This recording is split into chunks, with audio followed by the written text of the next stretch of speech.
Barishal Sher-e-Bangla medical college হাসপাতাল সহ দেশের স্বাস্থ্য ব্যবস্থা সংস্কারের দাবিতে আজও ঢাকা-বরিশাল কুয়াকাটা মহাসড়কের নথুল্লাবাদ বাস টার্মিনাল এলাকায় অবরোধ করেছে শিক্ষার্থীরা।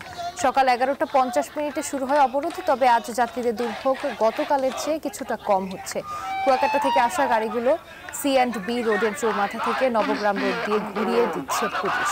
এই বাসগুলো কাশীপুর চৌমাথা থেকে হাইওয়েতে যুক্ত হচ্ছে। একইভাবে ঢাকা থেকে কুয়াকাটাগামী গাড়িগুলো এই পথে যাতায়াত করছে।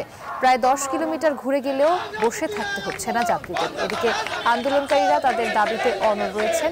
এ বিষয়ে স্বাস্থ্য উপদেষ্টার হস্তক্ষেপ চেয়েছেন তারা। বান্ডেল থাকলে প্রতি সেনমানিতে টাকা বাঁচবে। বিকাশ সেনমানি বান্ডেল কিনে জিতুন প্রতি লেনদেনে। স্বাস্থ্য যে অধিদপ্তর তারা আমাদের দাবি মানছে না। আমাদের যে সংবাদ সম্মেলনটা ছিল কালকে, সেখানে দেখা গেছে যে পাল্টা আক্রমণ হয়েছে আমাদের শিক্ষার্থীদের উপরে। আমাদের আমরা আজকে যাবত 15 দিন যাবত আমরা আন্দোলনে সবাই আছি। আমরা এর ভিতরে আমরা স্বাস্থ্য উপদেষ্টাকে আমরা আসতে বলেছি অনেকবার। আমরা তাদের কাছে অনেক দাবি জানিয়েছি, আমরা 3 দফা দাবি জানিয়েছি। আমাদের কোনো দাবির প্রতি কোনো কার্যক্রম করা হয়নি।